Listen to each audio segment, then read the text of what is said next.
La ciudad de Córdoba, también conocida como La Docta, en el 2018 conmemora 100 años de la reforma estudiantil, que impulsó los cambios necesarios para convertir a la universidad en una casa de estudios, pública, laica y gratuita como la conocemos hoy en día. Reforma que se extendió por todo el continente. Córdoba será sede del 11º Congreso Iberoamericano de Psicología. Del 11 al 13 de octubre del 2018, especialistas y profesionales de diversas áreas relacionadas a la psicología se congregarán en la ciudad de Córdoba. Inscripciones a partir del 20 de octubre del 2017.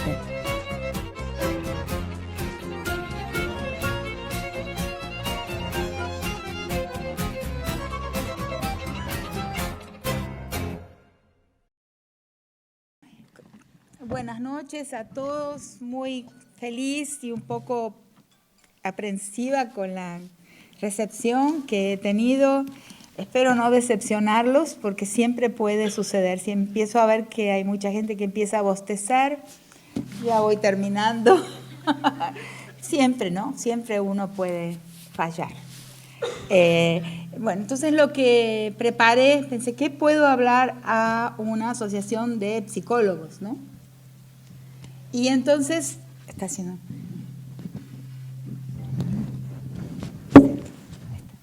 Entonces, ¿escuchan sin micrófono?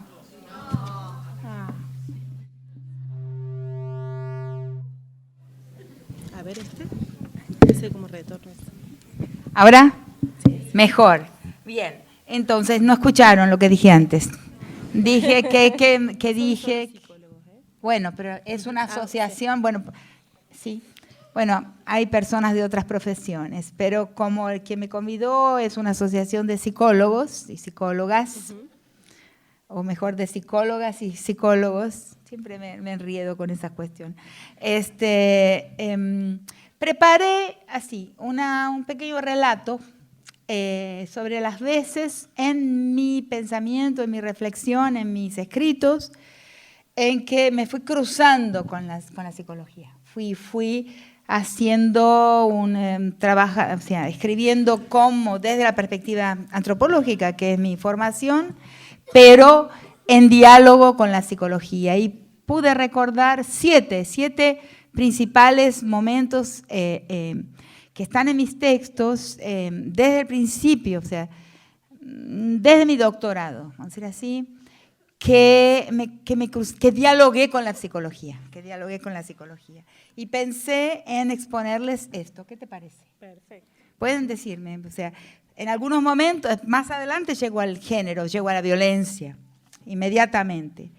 Solo que en el primer momento no. Yo digo que mi vida como pensadora, como autora, se divide en una época feliz y en una época infeliz, que es cuando me enfrento con el tema de la violencia, de género como violencia. Entonces quería contarles algo que se sabe menos en Argentina, porque mi libro sobre esa primera parte está solamente en portugués, o sea, no está entre los libros publicados en Argentina.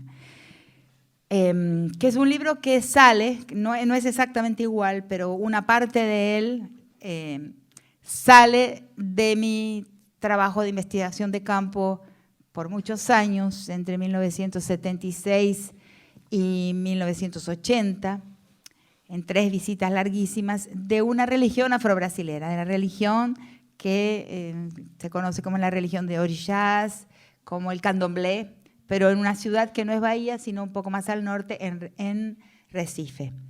Entonces ahí lo que pasa de mi doctorado al libro es un diálogo entre la construcción de la persona, como lo llamamos en la antropología, la construcción de la persona en el candomblé y la construcción de la persona en la tradición arquetipal en Occidente. O sea, que viene, yo uso Platón, Plotino y llega hasta Hillman y Jung y pasando por el Renacimiento. Eso es un poco mi otra vida anterior. Pero yo le llamo a esa parte, a esa fase, como mi época feliz. Entonces, y ahí, en esa relación, en el contacto con ese trabajo de campo y con la gente de la religión afrobrasilera, es que me voy dando, aparece en mi vocabulario la noción de género. Es muy raro porque no estaban ni en las librerías, ni estaban disponibles las reflexiones sobre género que llegaron, que estaban siendo producidas en ese mismo momento. Yo estaba en Brasil y cuando llego a Europa para escribir mi doctorado, me encuentro con que empiezan a salir, ¿no?, libros de autoras que van a hablar de género como algo diferente al sexo. Inclusive un poco después sale el libro de Judith Butler, Gender Trouble. Entonces, fue como una confluencia. Entonces, eso lo quiero contar porque se sabe, no se entiende en realidad lo que pasa después conmigo sin entender ese suelo, ese momento anterior. Porque me encuentro con una sociedad, voy a ser hiper sintética al decirlo, en que hay una clasificación de las personas, o sea, hay una teoría de la personalidad, una teoría de la persona, una teoría de la personalidad y también una teoría de la sexualidad, que es completamente diferente a la occidental. Y para mí fue sorprendente, o sea, fue muy lento el camino de percibir la existencia de esa otra construcción de la persona y en la construcción de la persona, otra manera de entender esa persona en el mapa de lo que después se vino a llamar género. Entonces fue un proceso que hoy uno lo naturaliza, parece increíble. Empieza en 1976 esa investigación. A uno le parece que esas palabras estuvieron siempre ahí. Siempre estuvo la noción de género. No, en 1976 no estaba ahí. Como mucho existía el libro Sexo y Temperamento de Margaret Mead, pero eso es sexo y temperamento, no había una noción de género. Entonces empiezo a observar en esa sociedad que cada persona, cuando se aproxima de la religión, cuando se aproxima de lo que se llama en Brasil un terreiro, o sea, una casa de santo, la persona es leída a la luz del panteón de divinidades. Y después de una lectura que para algunas personas es rapidísimo y para otras personas no, se tarda mucho tiempo, y que interviene también un oráculo de caracoles, que algunos quizás si fueron alguna vez a Bahía de visita lo habrán visto, un oráculo de bucios. En ese proceso largo de observación y juego del oráculo, al final de ese proceso a cada persona se le asigna un orixá, o sea, una divinidad que va a describir su personalidad. Va a describir su personalidad y luego una segunda divinidad que va a complementar esa descripción de la personalidad. O sea, algunas poquísimas personas no tienen un segundo orixá, tienen un único orixá que absolutamente define quiénes son. Entonces eso es importantísimo en un lugar, o sea, en una historia, digamos, donde las personas, al venir en el proceso esclavista, al venir de África, se desintegran las comunidades, se desintegran las familias, o sea, se desintegran las localidades, y a partir de ahí hay una experiencia muy fuerte, muy dura, de desvincularización, o sea, las personas no más se definen por la localidad de donde vienen, ni por sus parentelas, porque cónyuges son vendidos separadamente, padres e hijos son vendidos separadamente, o sea, el desastre histórico que fue el proceso esclavista. Y luego a partir de ese momento también vienen a los cañaverales los esclavos van a trabajar en los cañaverales del nordeste brasilero, en la zona, ¿cómo se dice en español? Canaviera. Canavieiras. Sí, pero ¿Sí? no, eso es en portugués. Portugués. Pero digo acá, ¿cómo se dice acá? No sé cómo De cañaverales, o sea, Cañaverales. en los ingenios, Sí, en los ingenios. cañaverales. Y entonces van a trabajar ahí. Cuando viene el fin de la esclavitud, esas masas empiezan a migrar fuera de los lugares donde vivieron su periodo de esclavitud, y después vienen otros procesos en Brasil y en toda América Latina que expulsan a la gente del campo y las personas migran hacia las ciudades. Entonces la ciudad de Recife en la que trabajé, así como la ciudad de Bahía también, que son cabeceras migratorias, el flujo de gente es muy grande. Personas llegan, siguen camino, van hacia el sur, hacia San Pablo, hacia Río de Janeiro. O sea, hay un flujo permanente. Y este mapa, o sea, esa capacidad veloz de entender un quién es quién, de leer a las personas, es un mapa de lectura. Es de una eficiencia extraordinaria y de una sofisticación extraordinaria. O sea, es admirable la sofisticación con que se lee. Por ejemplo, un caso rapidísimo. Bueno, si voy contando esto se me va a ir toda la noche, pero es que me gusta contarlo porque pocas veces lo cuento. Por ejemplo, había una persona rica, una mujer rubia, blanca, rica, y que casada con un hombre muy rico y que quería hacer su iniciación al santo, como se llama, a la religión. Entonces va, y en diferentes casas de santos le dicen que es hija de Oshun, que es la del oro, la bonita, la que, digamos, pero no es solo eso, ¿no? Es también otras características. Cada uno de esos orishas tiene una gran cantidad de características, que es lo que voy a mapear en mi libro, porque mi libro es sobre eso, sobre la constelación de características que tiene cada uno de estos tipos humanos. Entonces, a ella le daban Oshun por su riqueza, apariencia, coquetería, etc. Y cuando llega a la casa más tradicional, juegan los bucios y la mía dice, no, su orisha es el viejo. ¿Cómo el viejo? Pero es una señorita, ¿no? Toda coqueta. Es el viejo. Y digo, pero, entonces empecé, ¿dónde lo tiene al viejo? A Orishalá, que es un hombre muy anciano, en las formas más comunes de Orishalá es un anciano, dice, obsérvale la nuca, acá. Entonces ahí lentamente voy a entender que el orisha es un soma psíquico, como le llamo en mi libro, que se expresa en una corporalidad. O sea, la persona no puede disimularlo con lo que dice sobre sí, con lo que habla. Es el cuerpo el que va a expresar qué orisha se encuentra ahí, domina esa personalidad. En ese caso es un caso que se entiende muy fácilmente, porque la nuca de la mujer era nuca cansada. Y eso no era de la joven Oshun, la cuidadora, la vampiresa, que es simultáneamente la puta, la madre de criación, la cuidadora, la monja y, bueno, y la madre, digamos, que no es la que pare, no es la que tiene, no es la madre biológica, sino la que asume un niño y lo cuida. Entonces, es complejo, no es fácil, no podemos leerlo fácilmente con la moral acostumbrada del Occidente. No hay esa división entre bien y mal, que es la moral occidental, en el luz y sombra. Cada uno de estos tipos tiene aspectos, digamos, buenos, morales, y aspectos inmorales. O sea, tiene tendencias morales e inmorales. Y entonces, bueno, entienden, ¿no? Por ejemplo, en mi caso, yo parecía una persona bien educada, como parezco en general. Cuando no me enojo. Pero por mucho tiempo me dijeron, no, Yemanyá, la madre, ¿no? Que es una madre muy distinta también a la occidental. Es una madre muy antipática. Es una madre simplemente de buenas maneras. Una madre falsa, hierática. No es lo que pensamos. Una cosa es el folclore de Yemanyá, otra cosa es lo que es de verdad.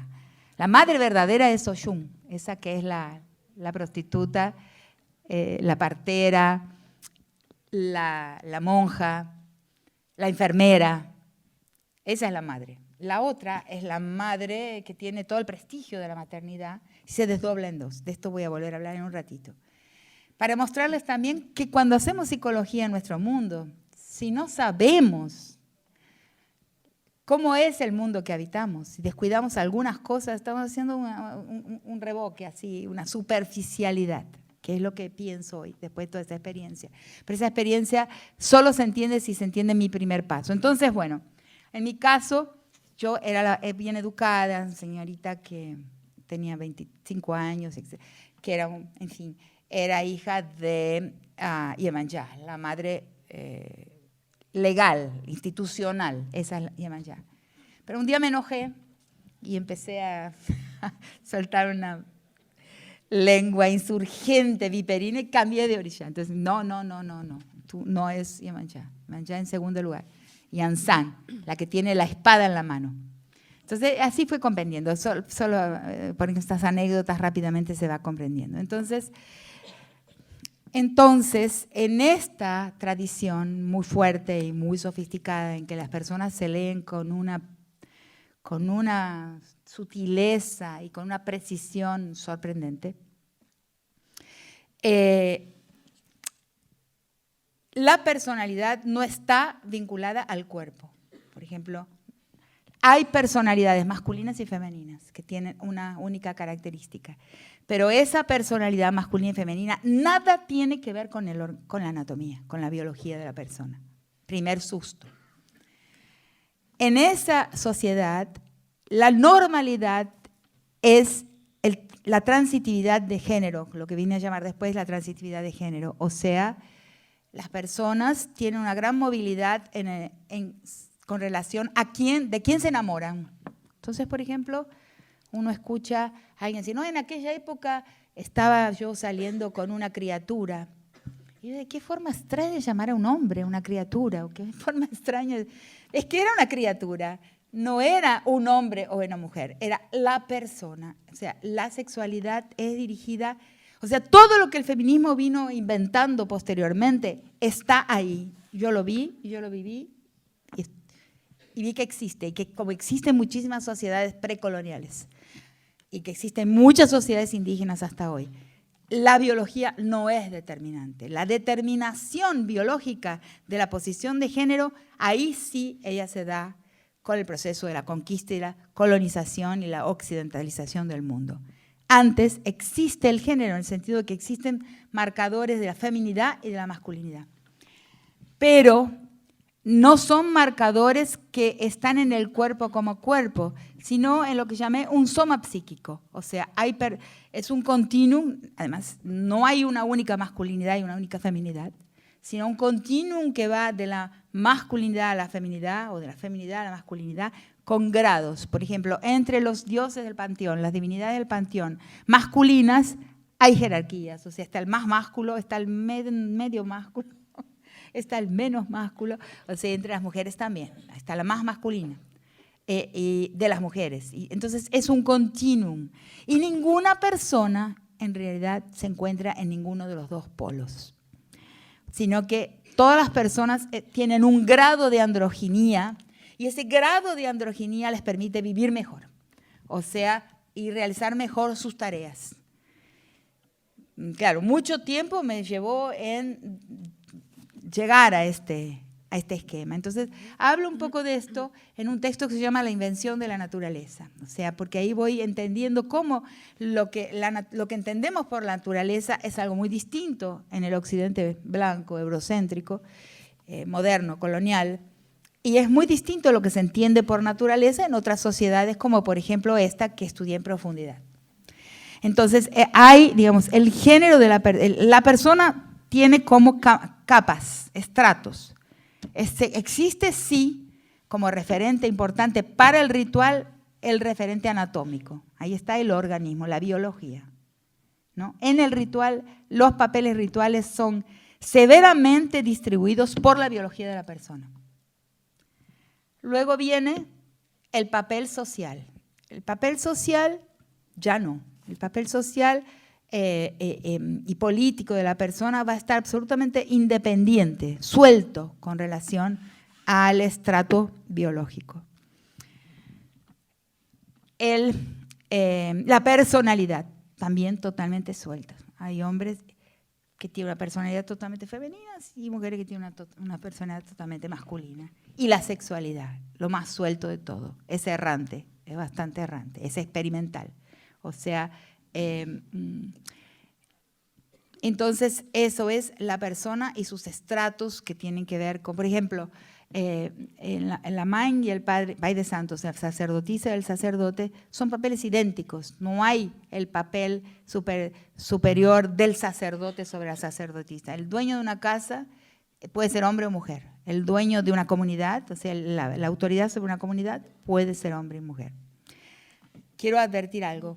En los últimos tiempos, con el ingreso del Estado, con la expansión del Estado, que fue la expansión que se produjo sobre todo a partir del gobierno petista, con todas sus virtudes, cuando el Estado se expande y entra en el terreiro, esto se rompe. Esto se rompe y el terreiro se patriarcaliza. Eso es clarísimo y hay tesis, nuevas tesis escritas sobre este tema, de cómo hay una caída abrupta de la posición de la mujer con la estatización, o sea, con la institucionalización estatal de los terreiros. Entonces quiero decir que esa tradición de orishás, cuando empiezo a verla, empiezo a sentir ecos muy, muy, muy fuertes con relación a la Grecia antigua.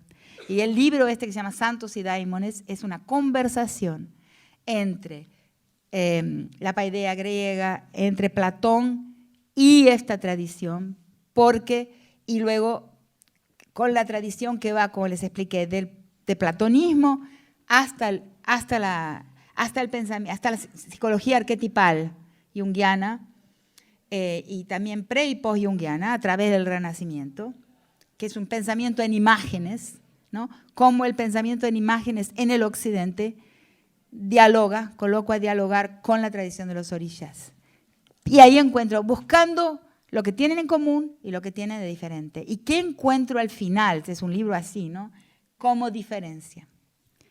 Algo muy interesante, que en el mundo africano hay causalidades que son de la persona y causalidades que no son de la persona, que son de los orishas, que son, ¿no?, del mundo. De un cielo muy particular que no es un cielo de redención como es el cielo cristiano. Hay un cielo, pero no es un cielo donde las almas se van y se redimen o se pierden al infierno, al cielo. No hay un cielo, no hay pecado, no hay esa oscuridad. No existe el mal, existen los inconvenientes. Y cuando uno va a las sociedades no occidentales, uno va a ir encontrando esto. No hay un mal, ¿no? Lo que encuentro como diferente es que en el mundo del candomblé no existe la neurosis monoteísta, que quiere decir no existe la neurosis egoica, porque el monoteísmo es eso, o sea, en la neurosis del uno.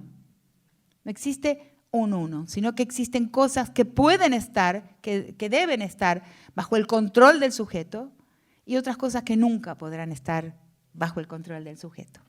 Cuando uno va al pensamiento psicoanalítico del occidente, uno va a encontrarse que el ego va a tener que desempeñarse como el administrador de la psique. En los dos existe la psique como un teatro, igual.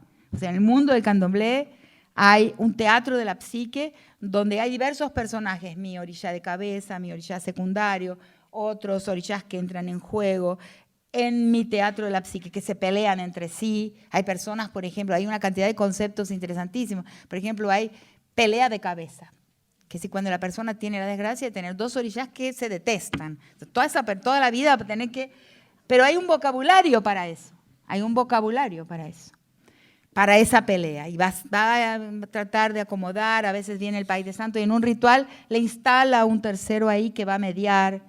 Pero hay un lenguaje para hablar de la psique, del teatro de la psique. Y en la tradición arquetipal también la hay. Pero en la tradición arquetipal occidental que se dirige hacia nuestro tiempo, que es el camino de Occidente, hablado en términos de arquetipos y de imágenes, vamos a encontrar que existe un señor de la psique, que va a tener que en última instancia ser capaz de administrar.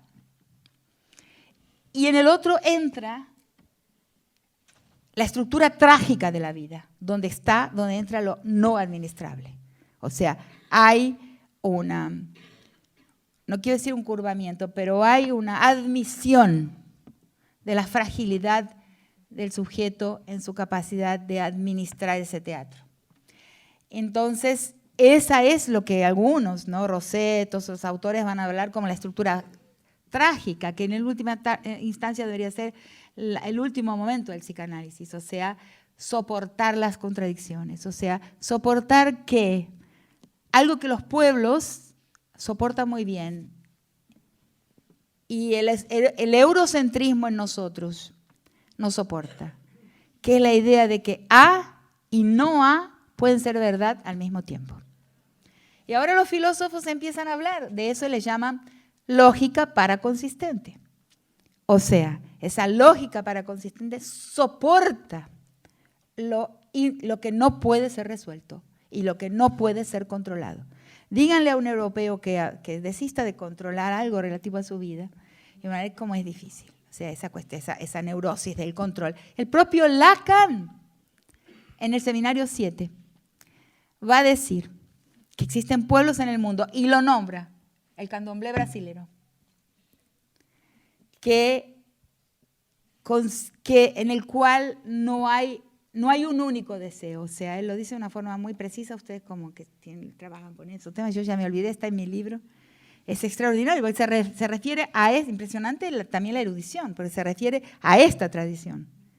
Y dice que en esa tradición puede existir la pluralidad de los deseos, que en el fondo es una pluralidad de ideas del bien. Algo que con el Occidente y su neurosis monoteísta cristiana no pueden existir una pluralidad de ideas del bien. Entonces ese es un primer momento, es una tesis, la verdad que es un diálogo entre la antropología, yo lo llamo de exégesis recíproca, es mi vida anterior, antes de la reencarnación presente. Aprendí muchísimo, sofisticadísima la visión, lo que esta gente, la filosofía, el códice afro-brasilero, tiene una parte folclórica, ¿no? Que qué bonitinho, no sé qué, pero tiene una parte de gran profundidad.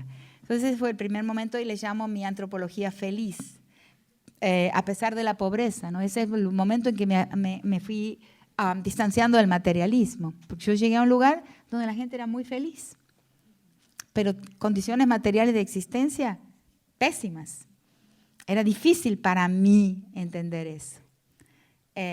Bueno, se los dejo. Después, si quieren las preguntas, lo hablamos un poco más.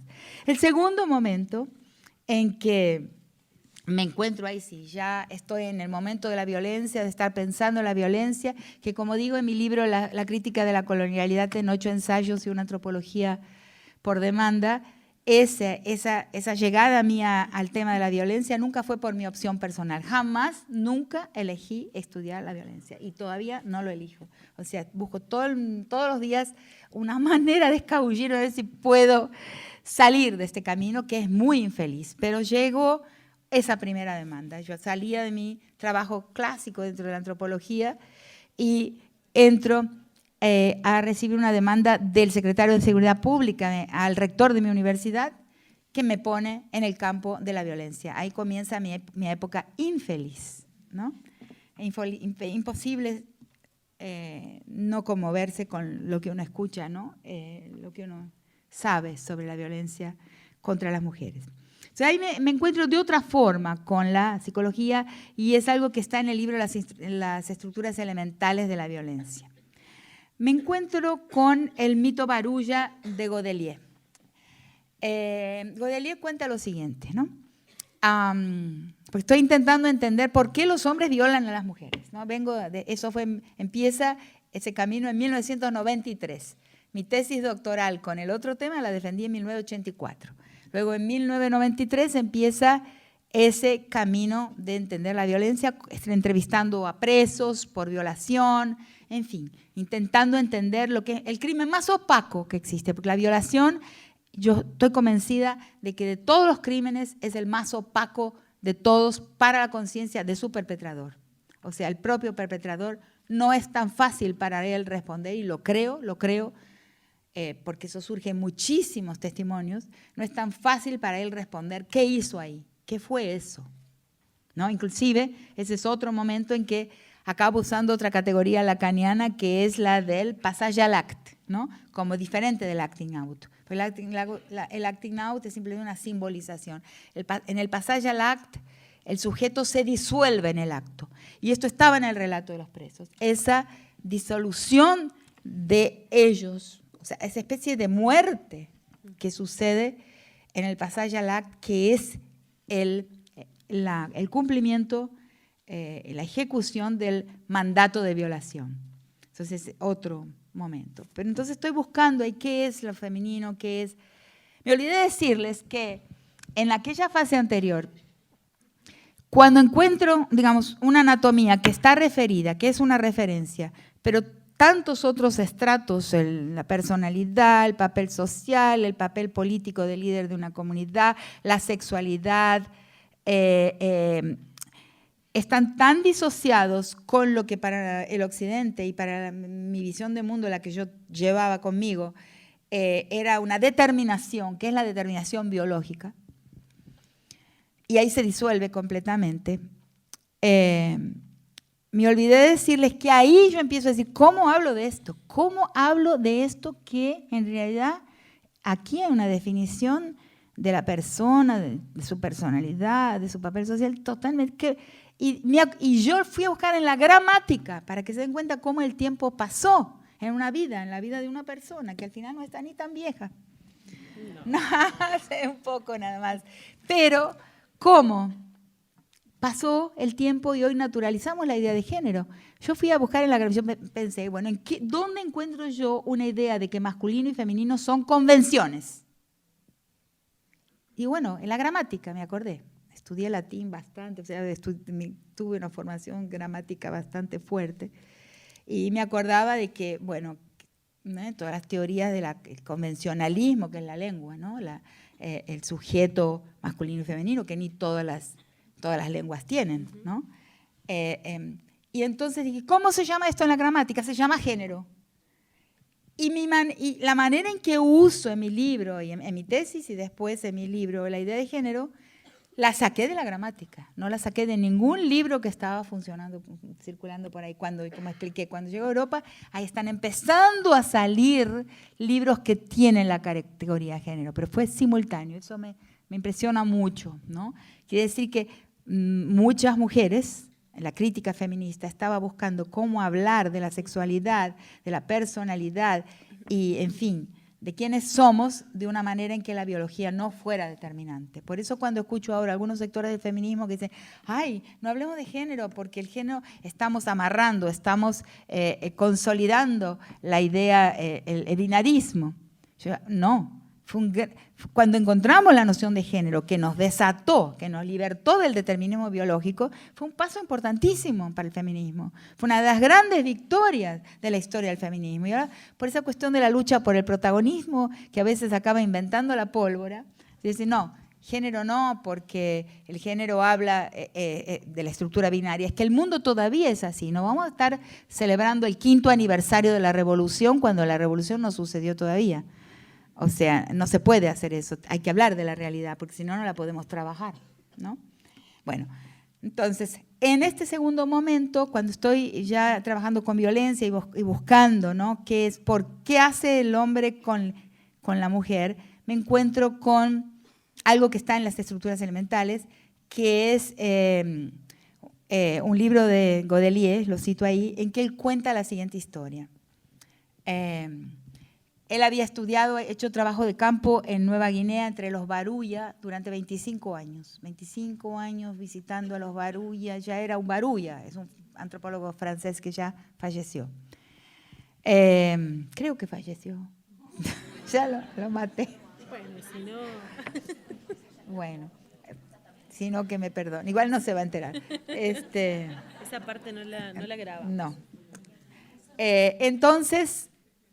Después de 25 años de volver a ese pueblo, los baruyas son un pueblo como muchos pueblos amerindios, como muchos pueblos africanos y en Nueva Guinea también, que tienen la casa de la iniciación masculina. O sea, hay una casa en la aldea, que es la casa donde se internan los niños y a partir de ahí no salen hasta llegar al momento de la iniciación que los devuelve a la aldea, a la comunidad, como sujetos masculinos. Eso depende de una iniciación rigurosa, que tiene características en algunos pueblos de Nueva Guinea, inclusive bastante curiosas. Por ejemplo, en Nueva Guinea, los Marinanim y otros pueblos también, la iniciación masculina consiste en ingerir semen de otros hombres, ¿no? de los más grandes de la aldea, y cuanto más semen haciendo felacio de los más viejos, los jóvenes, hacen, más masculinidad adquieren. ¿No es extraordinario? Entonces, en ese proceso, pero escuchen, en ese proceso, ahí pueden ver un libro lindísimo que se llama The Guardians of the Flute. No está en español, pero quiere decir los guardianes de las flautas. ¿Cómo estás, Rita? Yo hablaba serio, estoy hablando seriamente. ¿Estás hablando con psicólogo? Entonces, en la aldea, en la casa de los hombres generalmente hay un instrumento musical. Ese instrumento musical en general es uno u otro, o es uno de esos tamborcitos que se percuten con unas bolitas que tocan. Sí, unas matracas así. Esos son menos, pero la mayor parte de las casas de los hombres tienen sí una flauta como el ícono de la masculinidad. Entonces,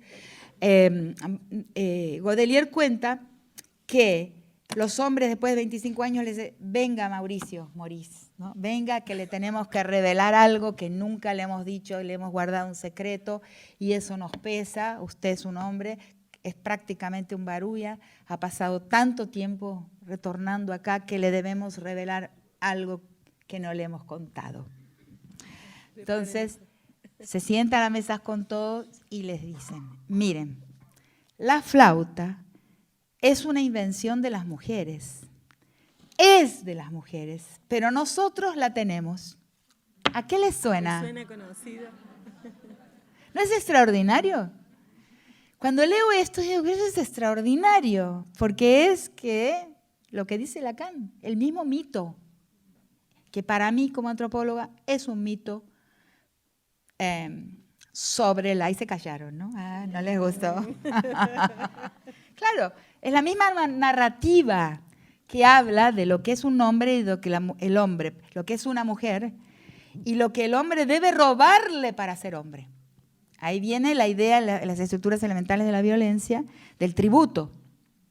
No sé si ustedes lo leyeron, pero yo hablo de que para el hombre constituirse, emergir como hombre, tiene que tributar a la posición femenina. Un tributo fluye de la posición femenina a la posición masculina para que el hombre pueda ser hombre, se constituya como hombre. Eso está narrado en el robo de la flauta, porque ahí viene lo siguiente. No, porque las mujeres, y eso uno lo encuentra en el planeta entero, eso les voy a contar después. No, dice, porque las mujeres eran muy descuidadas. Imagínense la flauta tan importante,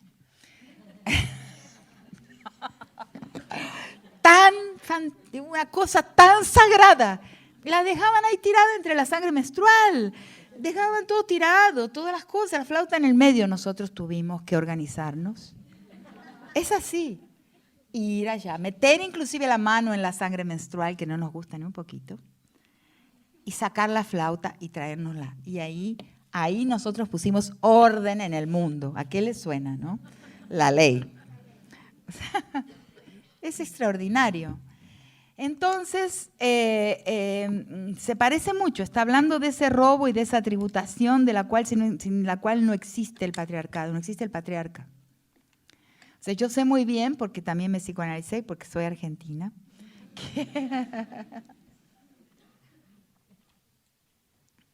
que en la psicología clínica, el psicoanálisis clínico,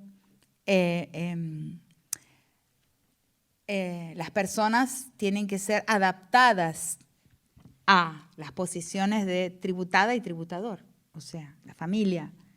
En la psicología clínica es necesario hacer una adaptación a esta normalidad, que es lo que narra ese mito, ¿no? Pero la crítica feminista del psicoanálisis dice que no. Lee ese mito, en mi caso y en otras autoras también por otros caminos, lee el psicoanálisis y lo critica y lo lee como un lenguaje sobre el poder. Voy a hablar de como yo lo leo, y hay otras autoras que llegan a eso por otros caminos, pero me es más fácil, porque lo conozco más, analizar como yo lo formulo en vocabulario.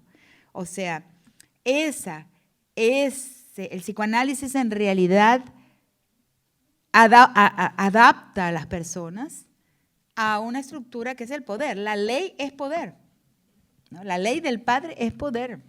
No hay tutía ahí, no existe tutía. Entonces, nosotros criticamos, las feministas criticamos esa estructura. Yo sé que es simbólico, o sea, que no son personas de verdad, es el padre imaginario, ¿no? La ley, el simbólico, todo eso, lo entiendo. Pero ahí se genera un impasse muy grande, ¿no? ¿Cómo sería una normalidad sin eso, sin el poder? ¿No? Sin el robo de la flauta, sin la tributación. ¿Cómo sería? ¿Es posible? Nosotras las feministas decimos que sí, pero cuidado, que vamos en la dirección de lo desconocido. A diferencia de las utopías tradicionales que tienen ahí un cuadrito allá adelante que dicen, la sociedad futura será así. Un señor barbudo alemán sentado en Bruselas escribe el manifiesto comunista. En fin, yo también tengo un lado marxista, pero espíritu trágico. A y no A son verdad al mismo tiempo. También. El también impera. El también impera. Entonces, esta es otra utopía, una utopía que va en la dirección de lo que nunca vimos, porque esta tributación y el patriarcado acompaña, esa es mi postura, aunque hay un gran debate en el feminismo, acompaña a la especie desde sus primordios, desde su emergencia como especie. ¿Por qué creo que eso puede ser afirmado? Yo creo que esto puede ser afirmado porque el mito adánico, lo que está por detrás del robo de las flautas y del falo que es de la mujer, pero el hombre lo tiene, que es lo mismo, que es un mito sobre cómo debemos ser. Lo que está por detrás es el mito adánico. ¿Qué es el mito adánico? Es el mito del disciplinamiento de la mujer. O sea, la mujer comete una indisciplina, una desobediencia, Eva, ¿no? Desobedece. Y entonces debe ser castigada. Y es castigada a partir de una mano patriarcal que la castiga. Ese mito, que es el mito adánico, en realidad está en los 5 continentes. O sea, si uno está en Argentina, se conoce mucho por los zonas. Por ejemplo, en los gerentes, a una mujer le gusta mucho el sexo. En los Masái de África, deja el rebaño perdido, no se ocupa, ella es la que tiene a su cargo el rebaño, pero lo abandona, entonces los hombres tienen que tomar el rebaño de la mujer y disciplinarla y ponerla en su lugar. En los Barulla la flauta, en realidad eso que les acabo de narrar es poner a la mujer en su lugar, castigarla o someterla a una gran pérdida porque ha desobedecido, o sea, se ha portado mal. Entonces esa idea de que la mujer se porta mal y se le debe robar algo, se le debe poner en su lugar, disciplinar, es una idea universal. No porque yo pueda afirmar que está en todas las sociedades del mundo, sino porque ella es tan dispersa en el planeta. O sea, está en los 5 continentes que debe ser muy arcaica. Tiene que ser muy, muy, muy arcaica. Si no, no sería el mismo discurso, en narrativas diferentes, pero el mismo discurso de disciplinamiento y emergencia del sujeto masculino como disciplinador, o sea, como la ley. Eso está disperso y hay infinidad de mitos que van a contar lo mismo, como el que la mujer es indulgente, abandonada, desobediente o se entrega a sus placeres sin ningún límite. Todo eso está en una cantidad inmensa de sociedades. Quiere decir que es muy arcaico y es el pasaje de la naturaleza a la cultura en el sentido, la politización de la dominación masculina. El orden patriarcal no es una cultura. A veces escucho, la cultura patriarcal no es una cultura, es un orden político. Y a ese orden político yo le llamo la prehistoria patriarcal de la humanidad. Pero prehistoria. O sea, lo que estamos haciendo es intentando ver cómo llegar a la historia. Y yo creo así. O llegamos a la historia en que superamos la prehistoria patriarcal de la humanidad y experimentamos otras cosas, o el planeta se destruye. No hay alternativa.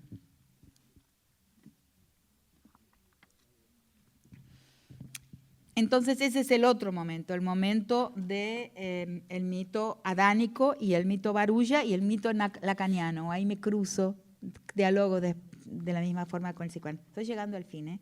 Bueno, no, me falta la mitad. Pero ya veo que algunos ya se cansaron, entonces bueno, pero la mayoría. No, pero estamos hasta las 9:30, tenemos una 8:15. Ok. Que tenés tiempo. El otro momento es con mi texto más reciente, que se llama El Edipo Negro.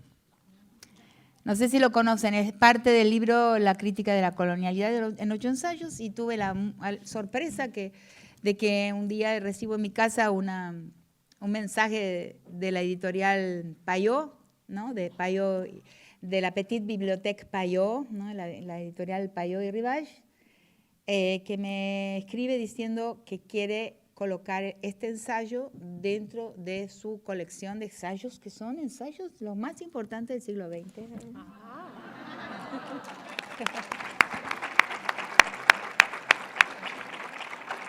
Entonces, como yo sabía que esta petite colección Payot tiene eso, tiene Freud, tiene Hannah Arendt, tiene Walter Benjamin, tiene todo eso, yo pensé que era un chiste, que alguien me estaba haciendo una broma.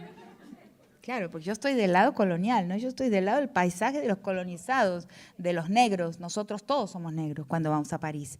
Todos somos Fanon. No importa que seamos el mejor psicoanalista de por acá. Cuando vamos allá, a la metrópoli, somos todos Fanon. Somos todos no blancos. Entonces, cuando me escribe esa editorial, yo digo, hay alguien que me está queriendo, no quiero decir malas palabras, hacer una broma, un chiste. Y no contesto. Entonces, pues llega una carta de correo. Ahí, bueno, sí, lo tradujeron. Pero me colocaron, en mi ensayo original se llamaba El Édipo Brasilero, la doble negación de género y raza. Y ellos me pidieron, me dijeron, pero tenemos un pedido a hacerle una condición. Yo dije, ahí viene la trampa. Tiene que haber una trampa. Entonces, no, me pidieron cambiarle el título y llamarle Le Deep Noir. Entonces, cuando lo publico ahora en español, en el libro La crítica de la colonialidad, ya le llamé porque es más interesante el Edipo negro. Pero ustedes deben saber que allá en Francia está el Edipo africano, ¿no? De los esposos Ortiguet. Pero no había ningún título del Edipo negro. Digo, ok, muy bien. ¿Por qué? Porque en el fondo los franceses hoy tienen sus babás, tienen sus nodrizas. O sea, la cuidadora de los niños en casa francesas hoy es una migrante. Y ese texto trata de eso, trata de cómo. Y es una crítica severa a las psicoanalistas brasileros, por ejemplo, y latinoamericanos en general. Y sale de lo que les conté al principio del Chango de Recife. ¿Por qué? Entonces empiezo de ahí. En mis largas noches y días de trabajo de campo en Recife, donde se me cambió la vida y entendí muchísimas cosas, aprendí mucho, como persona, no solo como antropóloga, como persona aprendí mucho. A veces en los bares, así, en las regiones de un submundo marginal totalmente, la pobreza, en un mercado que se llama el mercado de Encrucijada, en Recife, de repente las personas con cerveza y todo empiezan a hablar, ¿qué es más importante, el agua salada o el agua dulce? Yo decía, ¿pero qué cosa, el agua salada? ¿Qué esta gente, de qué? No, porque el agua salada, no porque el agua dulce. Era extraño, ¿no? ¿Qué enunciado? ¿Qué estaba siendo dicho ahí? Y en el fondo el agua salada es Yemanjá, la madre biológica, legítima, soberbia, arrogante, de la casa grande, la madre esclavista, la madre distinguida, etc. Y el agua dulce es Oshun, la madre criadera, la que cría. En una cantidad de mitos que no tengo tiempo de contarles ahora, pero en esa discusión va quedando claro que el sujeto tiene dos madres. O sea, y que en realidad en nuestro continente muchísimas personas a quienes les manipula las sustancias del cuerpo de bebé, y que es el Édipo sino una relación material, o sea, quien te toca los órganos sexuales, te cambia el pañual, te abraza, se funde su transpiración con la tuya. En muchas horas del día, cuando no en todo el día, dependiendo de quién es la persona, va a ser siempre una madre más oscura. En el Brasil va a ser una madre más negra, mulata, ¿no? En las clases altas. En Corrientes, mi editor fue a la Feria del Libro de Corrientes y me dijo lo siguiente: estoy espantado.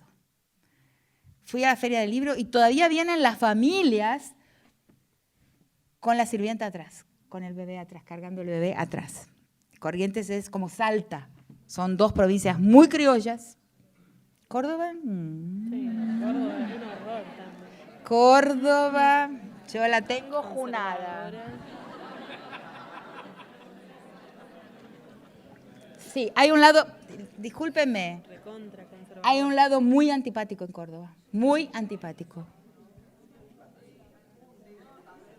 Ese es el espejo de la reina mala, por eso el texto aquel que Adiuk publicó acá en Córdoba se llama Frente al espejo de la reina mala. Pero es muy importante dar este retorno. Total, mañana me voy, listo. Así es fácil. Bueno, entonces, nosotros no hay ese reconocimiento que la tradición de Orishas reconoce la existencia de la doble maternidad. Y lo que pasa, voy a abreviar porque es un texto complejo, etcétera, en el que comienzo diciendo que nosotros enseñamos antropología en las universidades. Yo misma, cuando empecé mi primer paso dentro de la antropología en la UBA, el primer texto que uno lee se llama La vida sexual de los trobriandeses de la Melanesia noroccidental. Entonces, Malinowski. Para ir empezando. Entonces uno va a aprender que allá del otro lado del mundo, pero que en un mundo que siquiera ya no existe de esa manera, en el otro extremo del planeta hay una sociedad que tiene dos padres. Eso es la colonialidad del saber. Porque aprendemos lo que escribieron los europeos y la manera en que formatearon las disciplinas los europeos. Y en la División Mundial del Trabajo Intelectual pensamos que nosotros somos consumidores de teoría.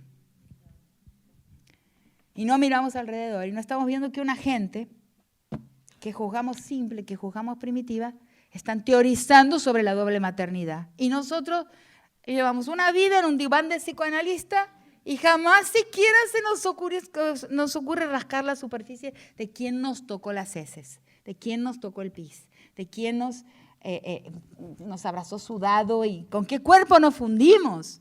Y si es más de uno, esa teoría no existe. Entonces, eso es lo que trato en el Edipo Negro. Entonces, ¿qué pasa con ese sujeto? Y ahí ya voy al Brasil, pero creo que, por ejemplo, en lugares como Salta, o en lugares de Argentina donde esa persona es una paraguaya, o es una boliviana, o es una indígena, es decir, una persona más oscura, una persona no blanca. Hay un momento de la vida en que eso debe ser forcluido. Y ahí surge, es profundamente violentogénico, porque debe ser forcluido como género y como raza simultáneamente. Ahí surge un odio necesario, una virulencia necesaria, que es un expurgo al interior de la psique, no es el expurgo del otro. Después se transforma en el expurgo del otro, el odio al otro, que en nuestro mundo no se da igual que en los Estados Unidos, por ejemplo. Racismo significa otras cosas. El racismo, la historia del racismo entre nosotros es otra, distinta, porque la colonización ibérica fue distinta que la anglosajona, entre otras cosas porque la colonización ibérica vino negra de muchos lugares, vino también mora, o sea, de los moros conversos, o sea, vinieron españoles godos, que son rubios, pero vinieron españoles conversos, que eran moros. Entonces, España eso lo conseguí entender muy recientemente, es un país autocolonizado. Hubo una colonización primero en la península, del territorio peninsular, que continuó por el lado de acá. Y como le estaba contando ayer a Claudia, ¿en qué momento termina la colonización del territorio ibérico? ¿Cuál es el año oficialmente en que termina la colonización del otro lado del mar? 1492. Continúa por acá. Es un proceso único. Y lo vemos, me di cuenta de eso estudiando casos de violencia de género de España. Acá hay algo que resuena familiar, que lo tenemos. Y con el lector de género fui entonces a estudiar un poco de historia, a ver por qué tenemos esto en común. O sea, si yo siempre afirmo que la relación Estado-sociedad del otro lado del mar es distinta a la relación Estado-sociedad de este lado del mar. Pero en España no. En España no. Que no nos la cuenten porque no es así. No es así. Entonces, ese racismo y esa misoginia colonial es distinta en el mundo anglosajón y en el mundo nuestro. Entonces, ahí en ese expurgo, ¿qué debe hacer ese bebé al crecer? Al transformarse en un sujeto, ¿no?, de alcurnia, de un poco de alcurnia, un sujeto criollo. Debe repudiar esa madre. O sea, no es solo que debe distanciarse de ella e individuarse, algo más. Él debe aprender a expurgarla de sí.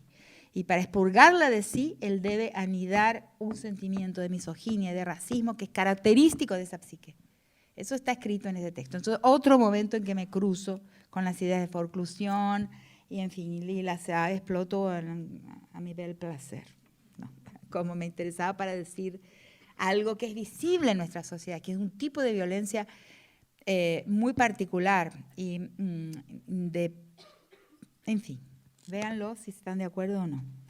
Después más recientemente me falta la cuestión del gozo, porque alguien me preguntó, porque cuando escribí sobre la violación y escribí sobre la agresión a las mujeres, sobre todo sobre la violación, que digo que no es un crimen sexual, pero es un crimen por medios sexuales, que es un crimen político, de la política del orden patriarcal, que es un tipo de tributación, ¿no? Algo que se retira de la mujer para construir el sujeto violador, que es el sujeto masculino, que hay un mandato de violación, que hay un mandato de crueldad, que es característico del mandato de masculinidad, en fin, todo eso que está en las estructuras elementales y en los textos posteriores. Alguien me preguntó lo siguiente, porque a veces, en el caso que cito siempre, es indispensable, es un caso paradigmático, el caso de Atenco en México, donde cuando la policía recupera un territorio ocupado por la gente, que es un territorio donde han vivido mucho tiempo, la gente lo ocupa.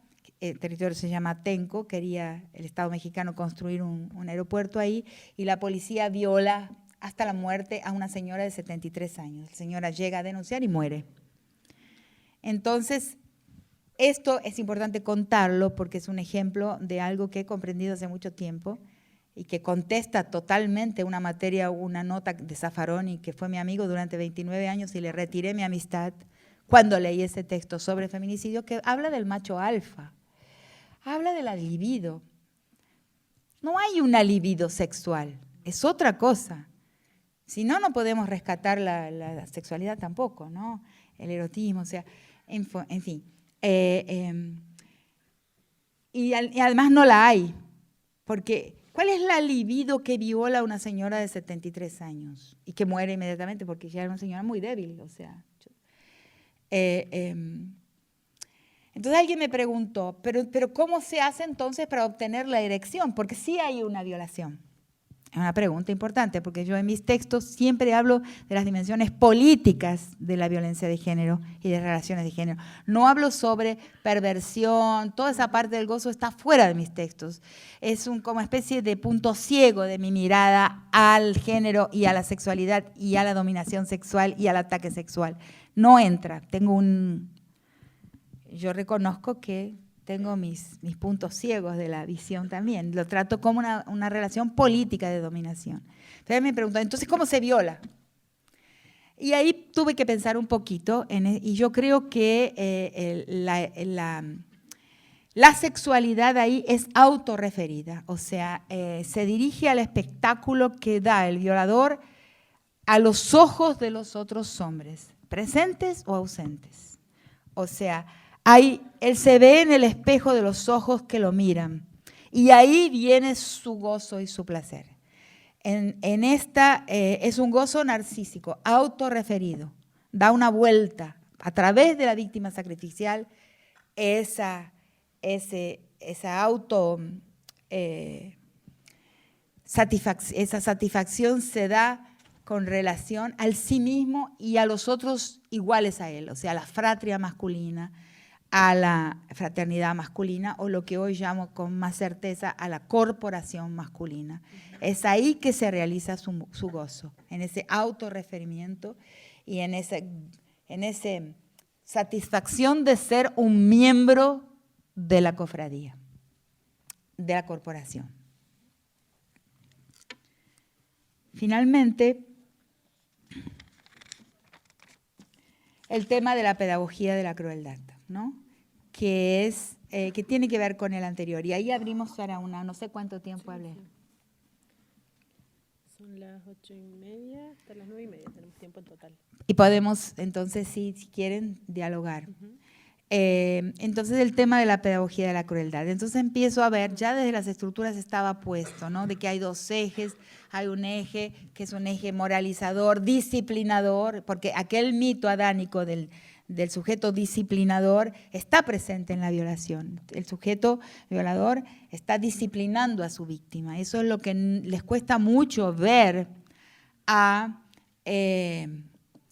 aquellos que quieren utilizar el sufrimiento de las mujeres para recrudecer las leyes, por ejemplo, para recrudecer el punitivismo.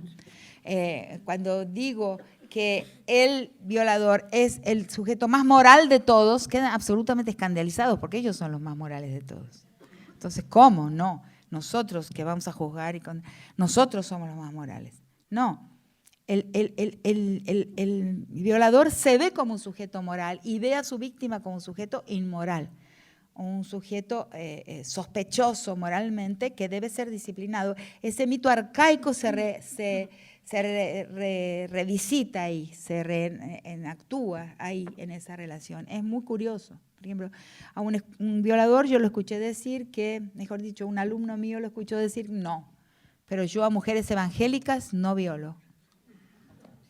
Ay, ¿por qué? Por eso, porque él siente que no necesita, que solo la sexualidad tiene sentido. Aquí me acordé de otro tema que no había considerado.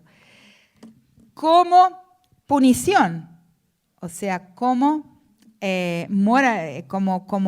castigo moralizador. Me olvidé de una cosa, solo un minuto. Me lo olvidé de nuevo. ¿Por qué será? Ya va a volver, seguro. No, porque ¿por qué me lo olvidé tantas veces? Pero lo de la feminización, por ahí decís vos en relación a... No, es más complejo. ¡Qué horrible!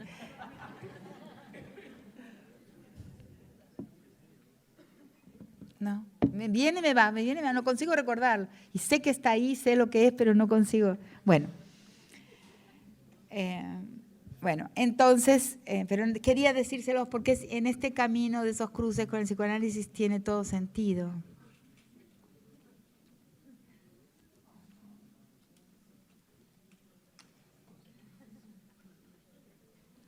No hay caso. Pero es horrible. Bueno, entonces,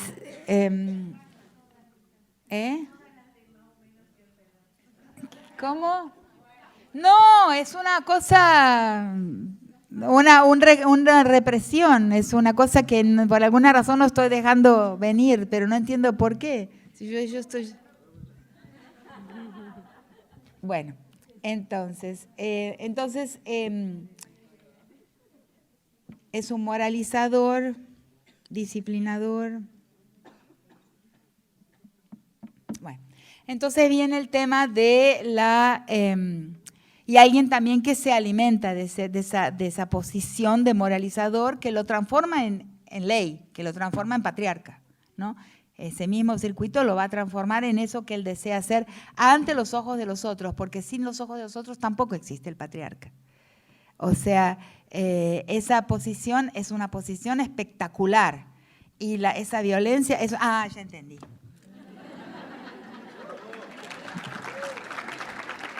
Bien, Rita. Sí. ¿Por qué? Esto es una cosa importante. No, porque me siento responsable. Hay cosas que si ustedes practican psicología de algún tipo, de psicoanálisis, yo quiero atravesar lo que he entendido porque puede ser útil. Me siento responsable.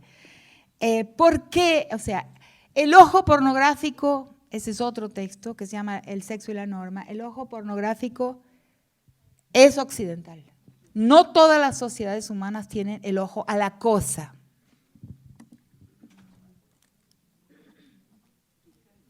No, eso soy yo. Eso es Quijano, no. Es mi gran maestro extraordinario, no lo dice. No lo digo yo, eso lo digo yo. O sea, mi pensamiento es muy, muy inspirado por los avances de la colonialidad del poder. Pero él, Aníbal Quijano, él percibió que él tenía una deficiencia en la comprensión del género. Ahí sale un texto importante que es el de María Lugones, que también es de esta corriente de colonial y que ella va a decir que no existe el patriarcado en el mundo precolonial. O sea, que el patriarcado es una invención colonial. Yo no creo esto. Yo creo que hay un patriarcado de baja intensidad, pero sí existente y otra cantidad de cosas que no tengo tiempo de decir aquí, pero que sí existe una jerarquía de género que acompaña a la especie. Y lo pruebo con la universalidad del mito adánico.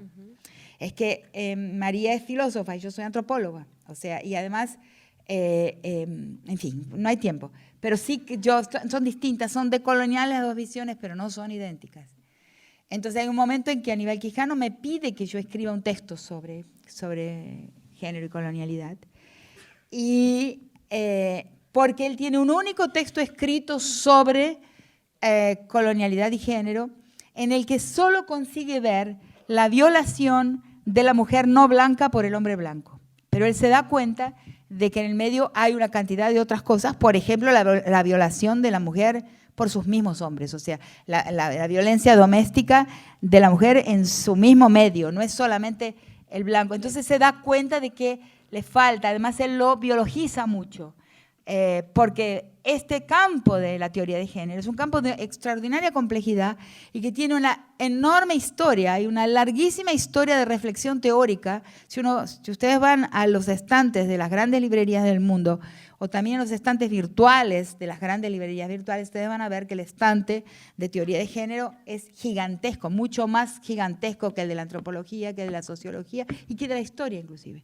O sea, es mucho pensamiento en un tiempo muy largo, o sea, 40 años de pensamiento, o más, ¿no? Del 60 hasta ahora, ¿cuánto? De esta última fase, 60, 70, 80, 90, 50, casi 60 años de pensamiento acumulado y de teoría producida en este campo. Entonces, él como un hombre extraordinario, en todos los sentidos de la palabra, él se da cuenta de que él no tiene los instrumentos para pensar esta cuestión de género, cruzada por la raza, cruzada por la etnia y cruzada por la historia de la colonización. Y me pidió que escriba el texto ese que se llama Género y colonialidad, en busca de que está también ahora en el libro de... Y el otro, el sexo y la norma, lo escribo después, pero eso es teoría mía, no de Quijano, donde voy a decir que el ojo a la cosa, o sea, que es el ojo pornográfico, no existe en los pueblos indígenas.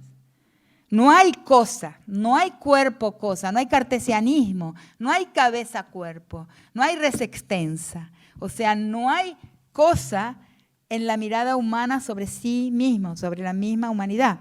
¿Entienden la diferencia? Para que haya pornografía es indispensable que haya cartesianismo, que haya ciencia. Están muy profundamente emparentadas. O sea, el cartesianismo, o sea, el examen y la cosificación de lo examinado con la mirada pornográfica. Entonces, eso es algo que les quería decir.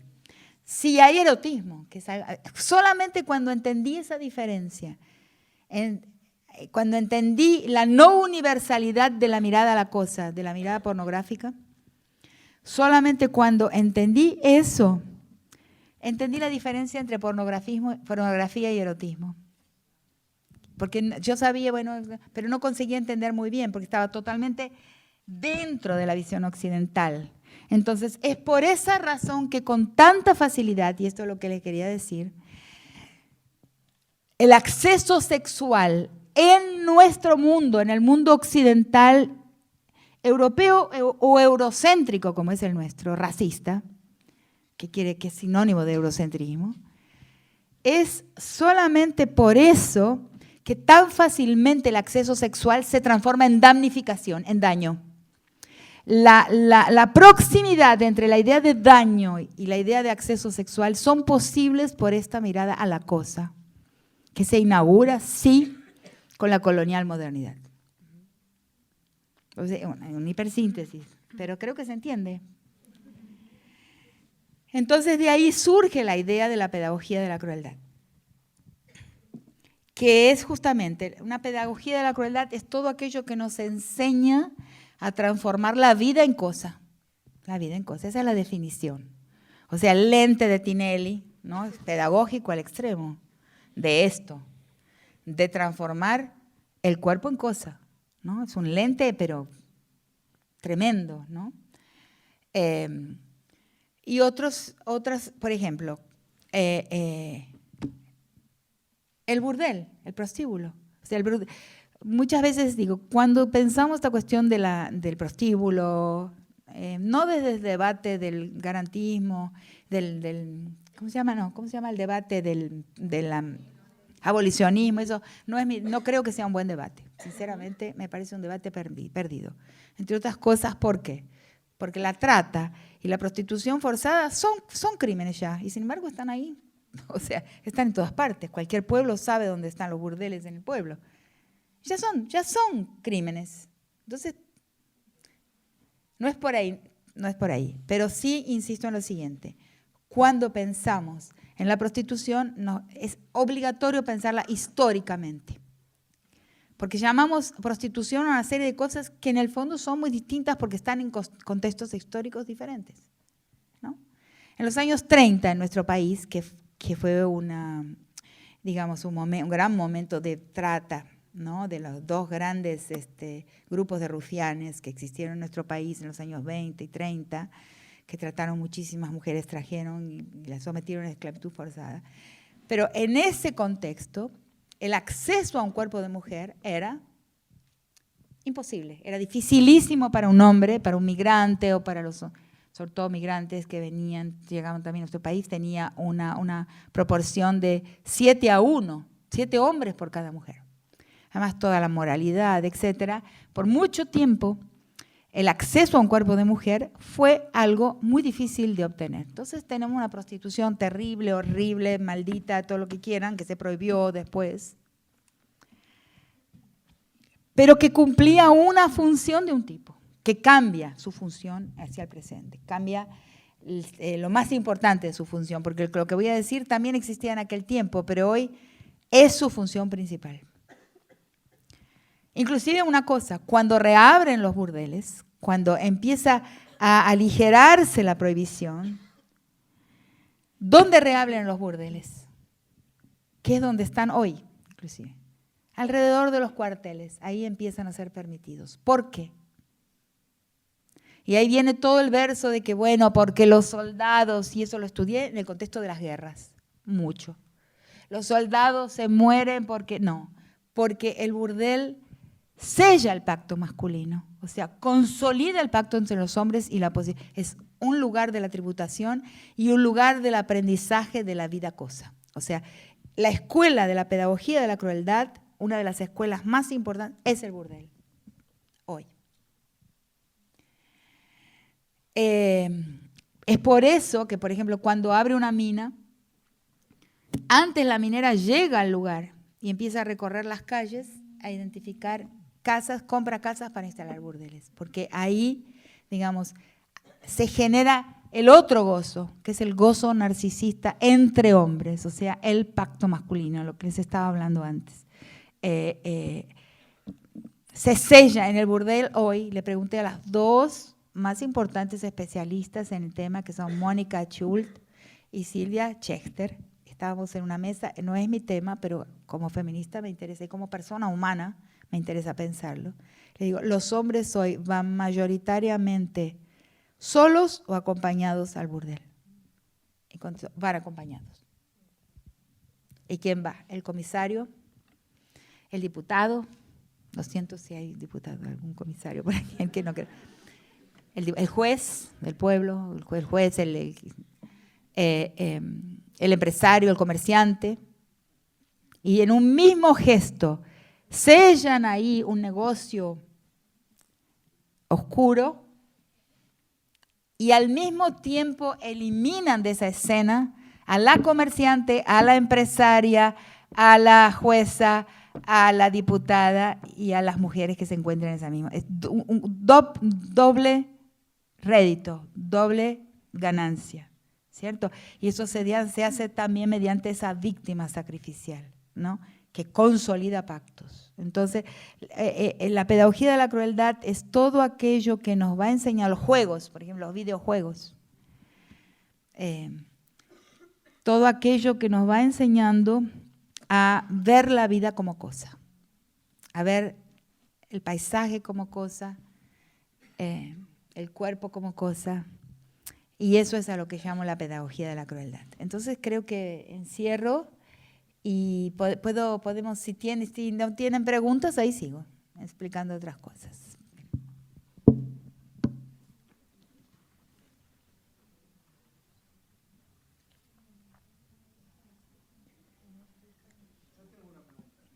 Dale. Pero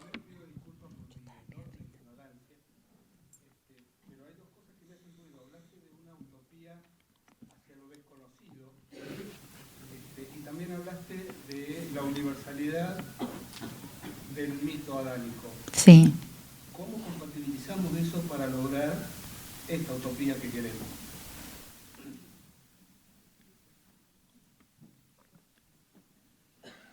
Bueno, la utopía hacia lo desconocido es porque en algún lugar escribí que la única utopía del presente es la incerteza de la historia. O sea, la historia es abierta. O sea, no se puede controlar. La historia es un animal gigantesco que no puede ser, no puede estar. La cuestión que hablaba al principio de la estructura trágica, como es imposible, o de la dialéctica, como quieras llamarle, pero digamos, no se puede controlar el camino que la historia. Ni el pueblo, ni la nación, ni el Estado más letal de todos, o sea, que concentra en sí la capacidad de muerte mayor que prácticamente todas las otras naciones juntas, ha podido hasta ahora realmente controlar la historia. A eso me refiero. Entonces, una utopía de esa incerteza, ¿no? Yo uso a veces la idea de la película Matrix, no sé si la vieron, ¿no? Esa, que no está prevista, que en realidad no se puede decir que está todo previsto, que no hay control. Y la universalidad del mito adánico y su presencia permanente, o sea, el hecho de que está vigente todavía, de varias formas, es de dónde venimos, es de lo que estamos a sabiendas o de una manera intuitiva intentando disolver, o sea, estamos intentando desmontar, porque del mito adánico surge el mandato de masculinidad. O sea, el mandato de masculinidad es aquello que el mito adánico concede, o sea, la mujer es la que desobedeció y el hombre es el que tiene a cargo hacerla obedecer. O sea, establecer el orden y la ley. Entonces, ahí se origina la idea de que esa cofradía masculina va a obedecer un mandato de masculinidad y va a ejercer ese control sobre la vida, ¿no? Y sobre los cuerpos. De eso es lo que estamos intentando. Primero, las mujeres con el movimiento feminista. No todas, porque existe un movimiento feminista muy patriarcal, o sea, que tiene los mismos defectos que el patriarcado, o sea, de control, del monopolio de la verdad. Ese no es mi feminismo, no es mi feminismo. O sea, mi valor central es el pluralismo. Yo creo que cuando tengamos un mundo en que muchas verdades sean posibles simultáneamente sin invalidar las otras, ¿no? Verdades no monopólicas, no excluyentes, ahí vamos a estar en otro mundo, en otra historia. Entonces, mi feminismo es ese. O sea, y mi feminismo es uno que dice que ese mito adánico que construye el mandato de masculinidad y la cofradía masculina, o la corporación masculina, como le llamo ahora, es un mito del que estamos intentando, estamos las mujeres intentando criticarlos por una cantidad de caminos, haciendo una política que es diferente. Y muchos hombres, me consta que hay un cambio, como llevo el feminismo desde los años, desde 1900, primero que me viene de mi mamá, ¿no? Que era terrible. Yo soy segunda generación, así, desprecio profundo y profundo asco a los hombres, como mi mamá les tenía, de verdad, pero no en un sentido por ser una persona moralista, no, es porque hallaba que los hombres eran seres menores y me educó así. Entonces, yo ahora ya tengo piedad, a mí me dan pena. No estoy diciendo, es real, a mí me dan pena. Entonces, un cierto feminismo me culpa de que me dan pena, pero yo me acuerdo de mi mamá y me dan pena. Entonces,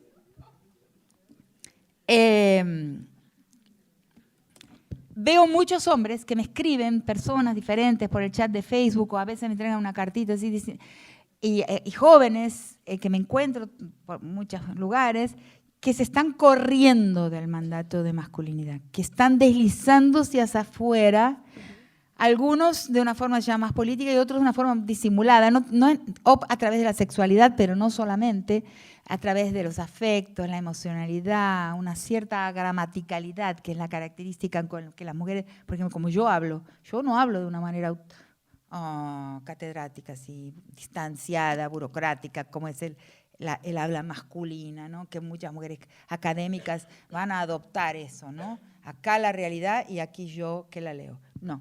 Yo estoy adentro de la realidad, es otra manera, es medio agramatical, gestual, corporal, y siempre, y después primero lo hacía intuitivamente, después lo fui como diciendo, no, esto es parte de lo que yo pienso, la manera en que hablo, en conversación, tratando de conversar. Entonces, lo que veo es que la utopía no se da como un cierre de una representación cerrada de hacia dónde vamos, porque en eso hemos fallado siempre. O sea, vamos a tomar el Estado y a través masculino, el Estado tiene el ADN, es el último momento de la historia de la masculinidad, el momento en que la masculinidad usurpa la política, o sea, monopoliza y secuestra todo lo que va a pretenderse político y forma de hacer política, que es esa cosa burocrática distanciada. Y entonces, y desde ahí, desde ese estado lo tomamos mediante elecciones, mediante una revolución, y a partir de ese estado conducimos la historia. Falló siempre. Siempre falló, porque ese estado es masculino. Ningún patriarcón hará la revolución. No será un sujeto bárbaro.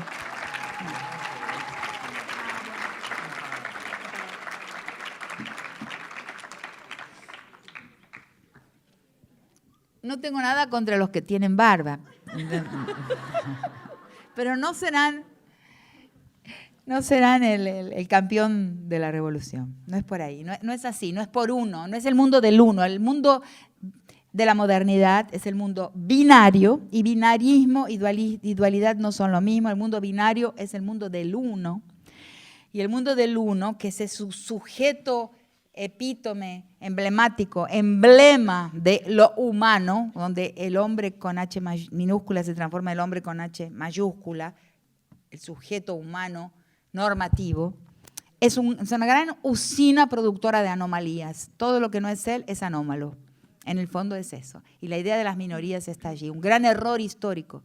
Las políticas de las identidades, la minorización. Acatar que existe un centro y sus minorías fue un desastre desde el punto de vista de la política. Desastroso. Pero no es esto lo que quería hablar de hoy, porque estoy consciente de que hablo para psicólogos, ¿no? Pero esa cuestión de la anomalización de la mujer como el otro del hombre, el negro como el otro del blanco, el LGBTI como el otro de sexualidad normal. O sea, en la modernidad aparece la idea de normalidad, que es un desastre para la humanidad. El monopolio de un único Dios, un único bien, una única justicia, un único futuro, un único progreso. una única verdad. Eso es la modernidad, el mundo del uno, exclusivo, monopólico. Yo creo que estamos disolviendo eso, porque el mandato de masculinidad es el que custodia eso, porque claro, ese sujeto, que es el sujeto que responde al mandato de masculinidad, y hay mujeres ahí también que responden al mandato de masculinidad, es el sujeto o la sujeta de ese mundo del uno, excluyente, exclusivo y monopólico, del bien y de la verdad. Yo creo en todo, por ejemplo, creo en absolutamente todo, ¿no? Entonces, los otros días le decía a una amiga, a una persona, no, yo creo en todo esto, todos los orishas, la Pachamama, los espíritus de las aguas, de los cielos, los fantasmas, la reencarnación, todo, hasta en Jesús. ¡Ay! Me dijo.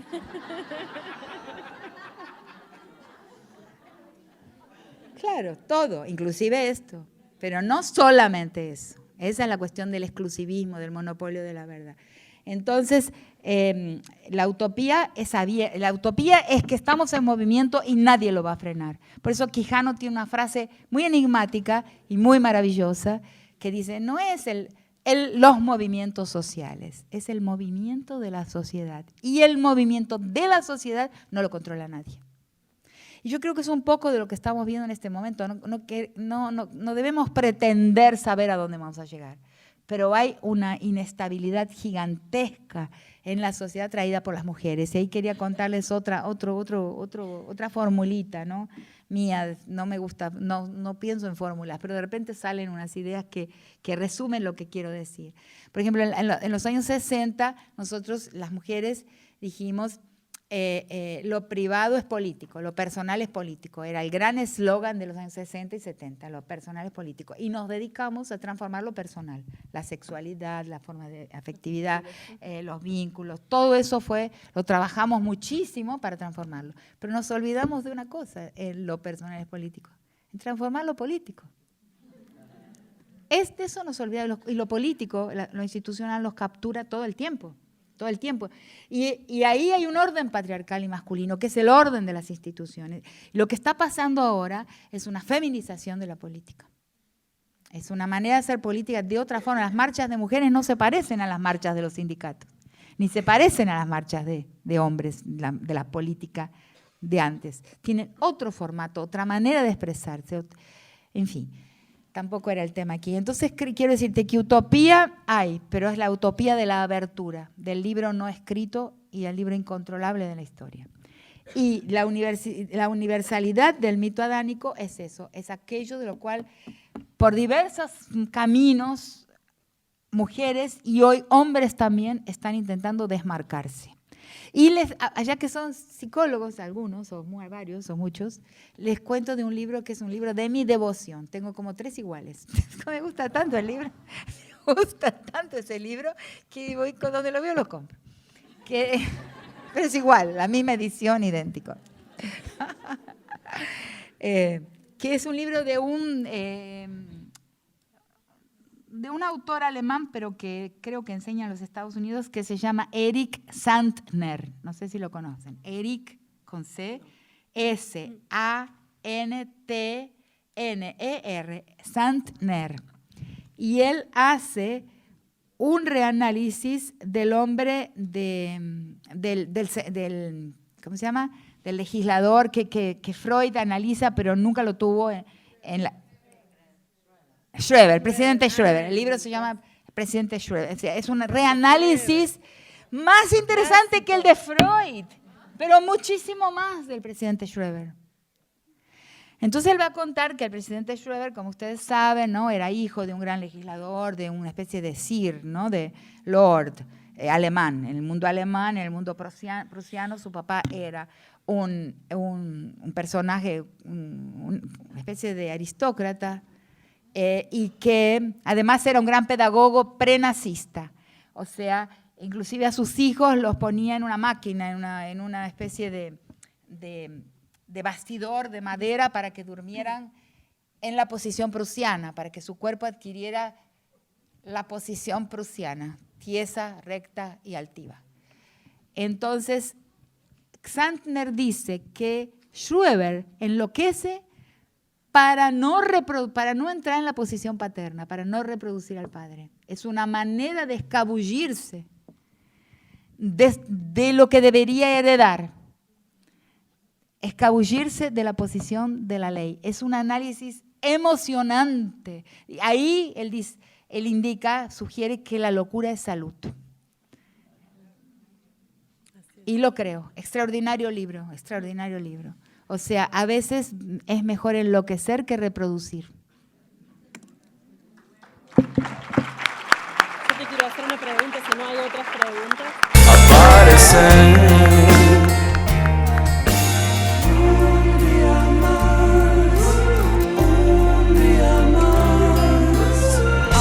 Arriba el sol, abajo el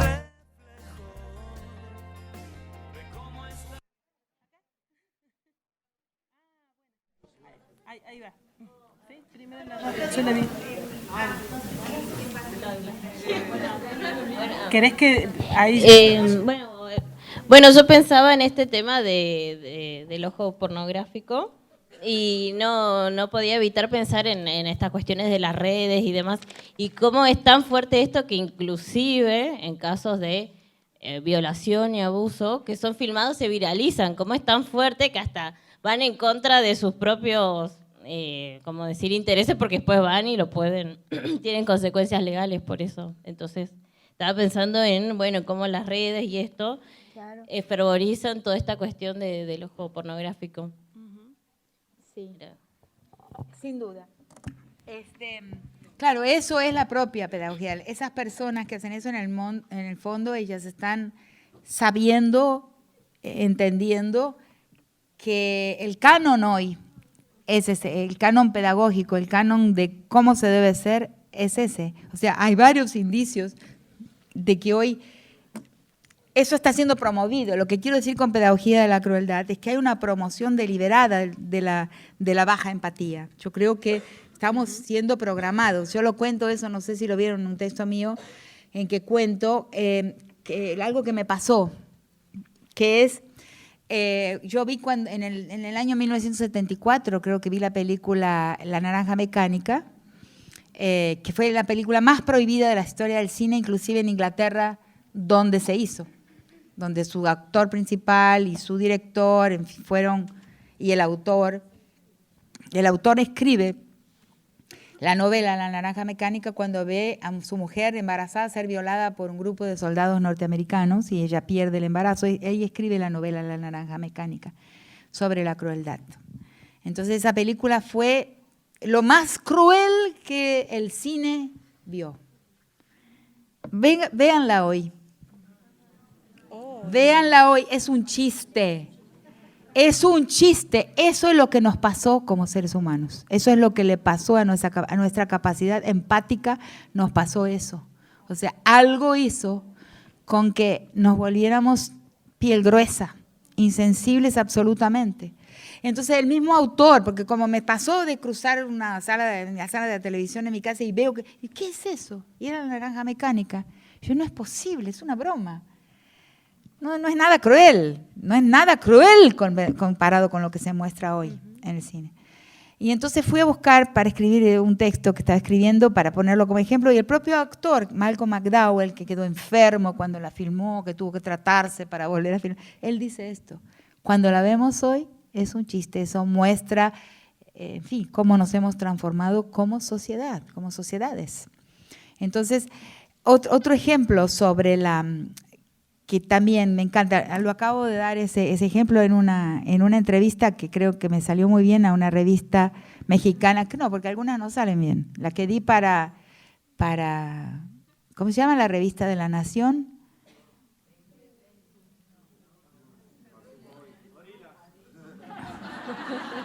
No, di una entrevista larguísima, me esforcé muchísimo. Realmente me levanté tempranísimo para darla, y eso es una porquería. Yo les escribí, le retiré la amistad, porque no sé si lo hicieron a propósito, pero no se entiende nada, es pésima. Pero esta es una revista que se llama Metapolítica, y termino contando esto, que también me emocionó mucho. Esta historia me conmovió, me hizo llorar.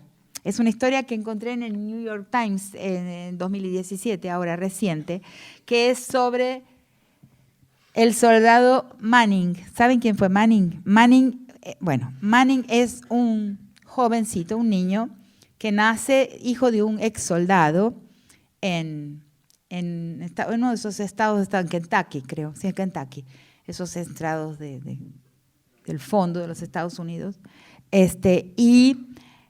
Su papá, después de que vuelve de las guerras, la guerra, no sé de cuál guerra era soldado, tiene un taller que arregla computadoras. Entonces él se cría entre computadoras y tiene una gran habilidad con las computadoras. Y entonces se cría en los juegos, en los videojuegos.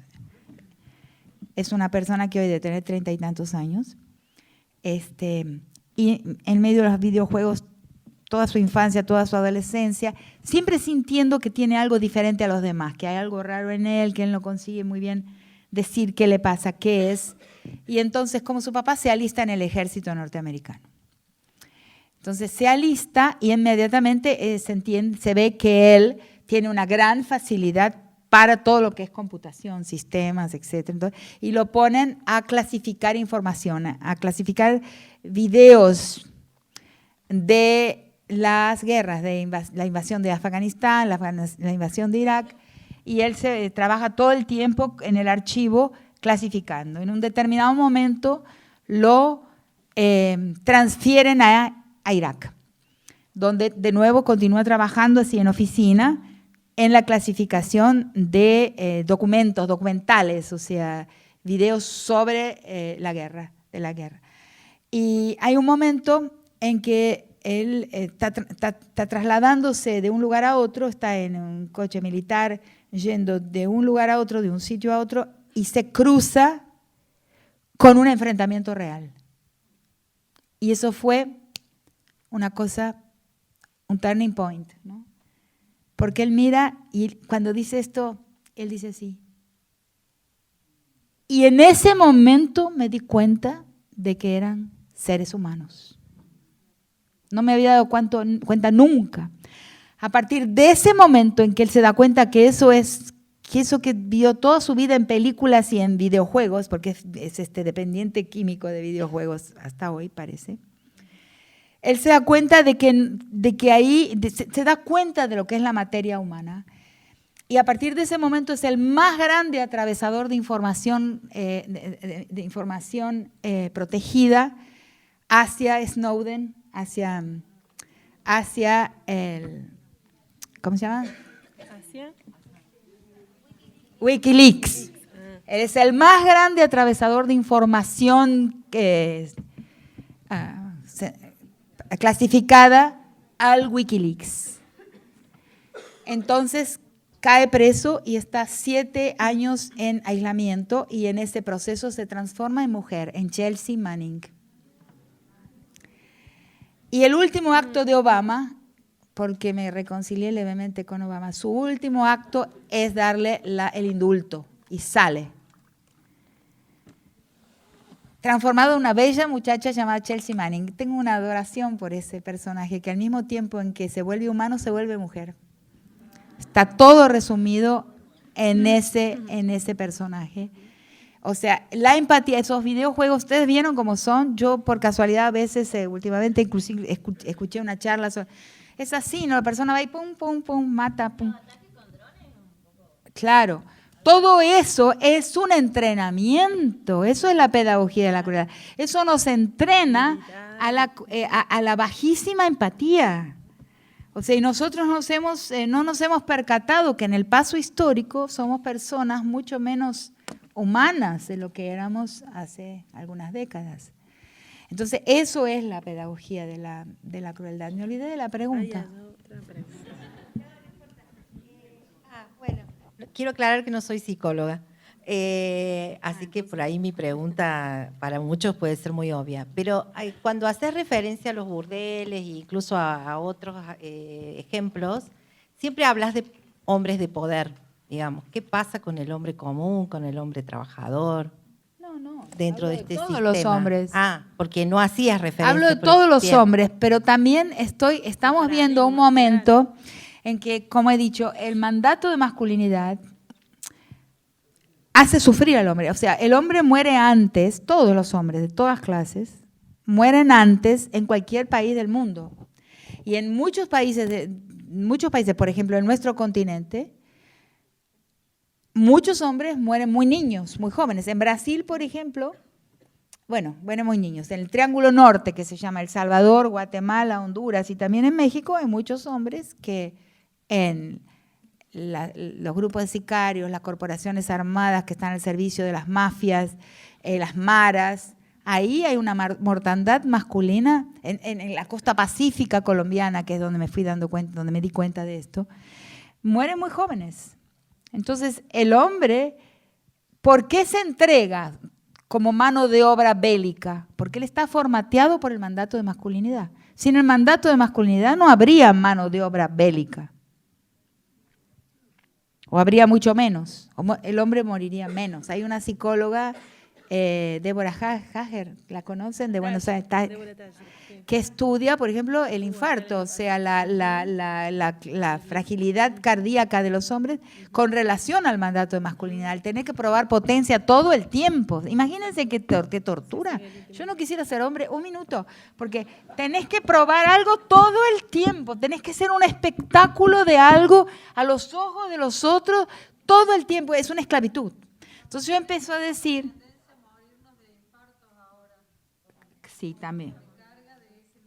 Exacto, porque hay mucha masculinización. Y que el patriarcado relacional también, sí. No, es porque muchas mujeres como que asumen que lo voy a sintetizar con una frase maravillosa que me dijo un jefe de policía de El Salvador hace un mes, extraordinaria, me dijo así: mire, un jefe de la policía del país más violento del mundo, me dijo así, que la mujer del futuro no sea el hombre que estamos dejando atrás. Genial, una genialidad. Extraordinario. Así es. Y en algunos casos, infelizmente, esto está sucediendo. Entonces, y eso puede inclusive fragilizar mucho el movimiento de las mujeres en este momento, ¿no? En fin. Pero quería decirles, me olvidé. No, no me acuerdo. ¿Puedo aprovechar Sí, para dale. preguntarte? Quiero... Sí. Ahí está. No, todos los hombres obedecen. Y como la vida hoy está tan precarizada, o sea, los vínculos masculinos están precarizados, su capacidad de proveer, de proteger, de tutelar, o sea, todo aquello que declaraba su potencia, lo que le queda como último recurso para demostrar su potencia, que es lo que tiene que demostrar por el mandato de masculinidad, para ser reconocido y titulado como hombre frente a los otros hombres, y eso no importa la clase, nada, es así. Lo último que le queda es la violencia, el último recurso para mostrar que puede. ¿Sin micrófono? ¿Se escucha? Sí. Le hago una pregunta. En relación a esto de las utopías, que por ahí podríamos pensar como contrapedagogías de la crueldad en esta línea, ¿qué lugar tiene en esto que estás pensando la cuestión de las retóricas de la felicidad, que en algún momento nombras también en este libro? Sí. No retóricas, Porque metas de felicidad. Metas de felicidad. Ujú. Claro. Eso es Porque interesante. creo que lo que define, yo hablo mucho del proyecto histórico, ¿no? ¿Cuál es el proyecto histórico de un pueblo, de una comunidad, de una gente, de un grupo? Se dirige a una meta y yo coloco dos metas en oposición. Estamos todos con un pie en cada una de esas metas. Una es la meta de las cosas, ¿no? El proyecto histórico de las cosas, ¿no? Donde voy a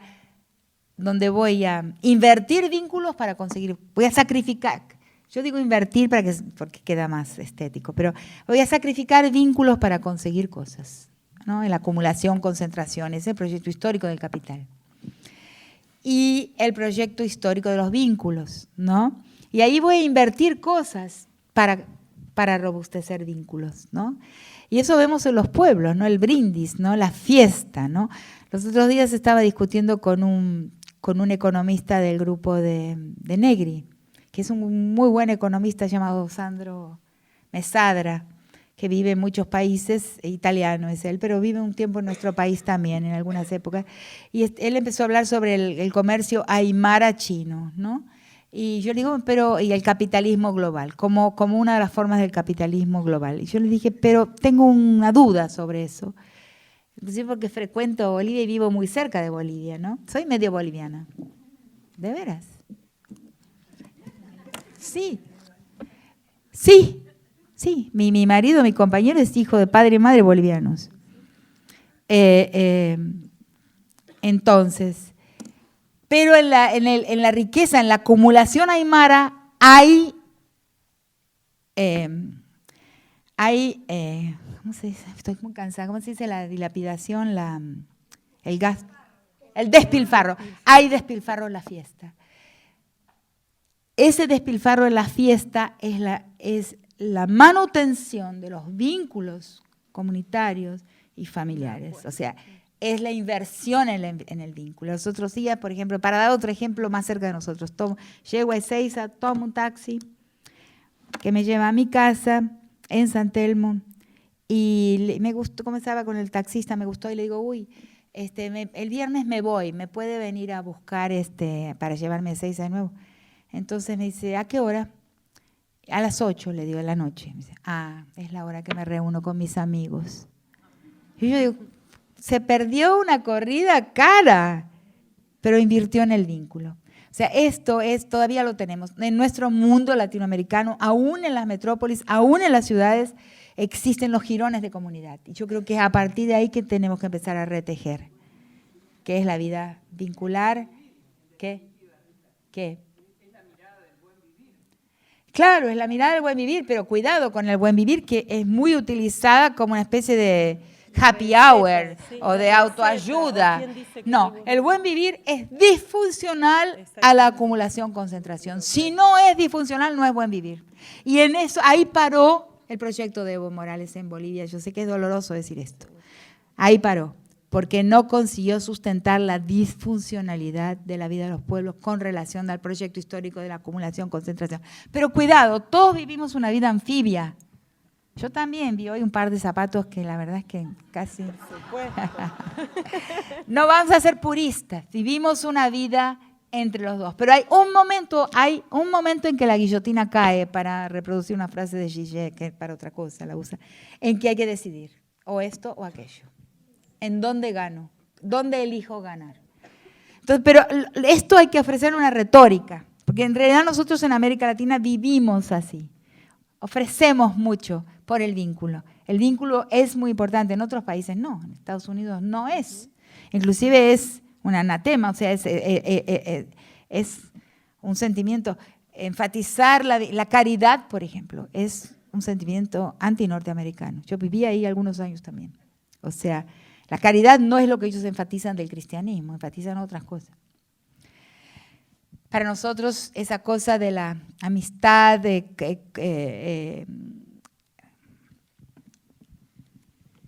ayuda mutua, y ahora me hice acordar de una otra cosa, también chiste. Los otros días estaba en Bruselas y me saqué un retrato en algo que define lo que pienso. Estaba en la calle, había un letrero así en una tienda y decía así: liberté, égalité, poulet. Libertad, igualdad, pollos. Rimaba. ¿Por qué? Porque a esos grandes propuestas de la Revolución Francesa, a las cuales nos curvamos y nos colonizan, de la libertad, de igualdad, fraternidad, les falta una que nosotros tenemos por aquí, pero que no tiene retórica. Y nuestro trabajo, mi trabajo como intelectual, ya lo entendí, es poner nombres, ofrecer palabras con las cuales las personas, cuando les sirven esas palabras, puedan nombrar lo que sí tenemos, Lo que falta a las propuestas de la Revolución Francesa es la reciprocidad, que es lo que nos ancla, lo que crea arraigo, lo que nos hace miembros de una comunidad en una relación recíproca, en donde yo te voy a ayudar, vos me vas a ayudar, o sea, lo que se llama solidaridad, pero solidaridad es otra cosa, pero la solidaridad es mirada desde un ojo, desde un tercer ojo, así, un ojo que sobrevuela y los solidarios están aquí abajo. La reciprocidad es situada y nosotros finalmente necesitamos situarnos en nuestro mundo, que es lo que la colonialidad nos ha robado la posibilidad de estar situados. Ese es el desafío.